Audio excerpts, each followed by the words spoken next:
Let's talk more markets with Sylvia Jablonski right now. She is the CEO and Chief Investment Officer of Defiance ETFs. And Sylvia, that's been a pretty constant theme for several months at this point, that the high end is doing very well, that consumers at the lower end of the economy are not. How does that play out in terms of, one, the economy and what that means for the markets, secondly? Yes. Good morning, Becky. Well, I think that overall the consumer has remained pretty resilient and consumer demand remains strong. And, we're actually just seeing that play into the market. The markets are driving up higher. That mid-level higher range consumer is just continuing to pour money into the markets and pour money into retail and consumer services and things like this. And I do think that there's some strength there in terms of that. And the backdrop there is that the job market remains strong. We have potentially inflation steadying. We have rates coming down. The consumer will hopefully have more disposable income in the future, which should be a rhetoric that continues to drive markets.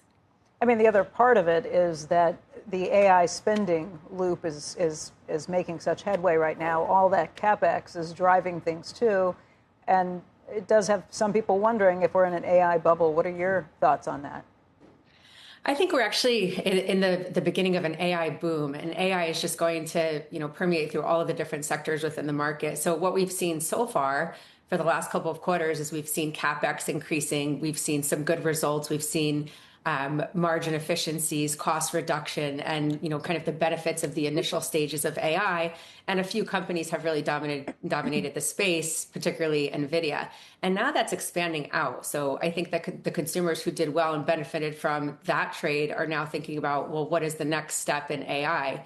And I think that that's twofold, really. I think AI will expand into AI power and infrastructure on one side. So all of the energy required to essentially run everything from crypto mining to data centers, machine learning, quantum computing, things like this. You really need that backbone. And I think that, you'll start seeing funds flow there. And then the second part of AI is almost a defensive play, and it's really modern warfare. So it's things like autonomous drones. It's thinking about, data fusion, AI for autonomous vehicles, for targeting, for planning, for strategic information gathering, for, this changing world and geopolitics. And a lot of the companies behind that AI revolution, I think, are poised to gain.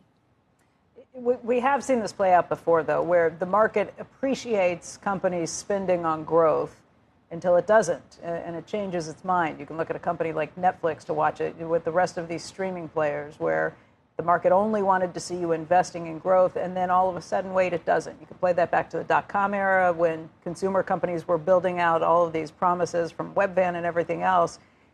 Spending for growth is sometimes applauded by the street, sometimes not, and it can change on a dime.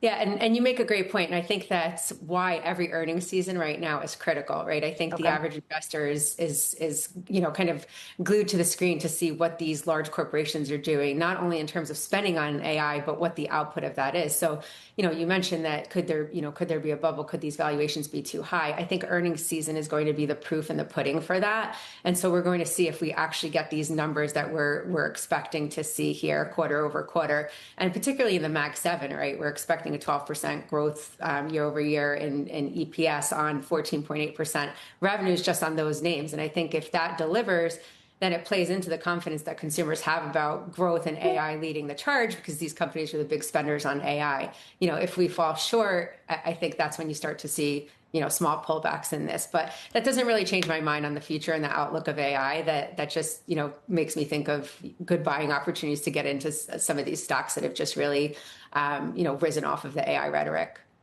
Why do you think gold continues to rise? Is it concerns about government debt around the globe? Is it concerns about the dollar in particular? We haven't seen U.S. treasuries or most other treasuries around the globe act as a safe haven.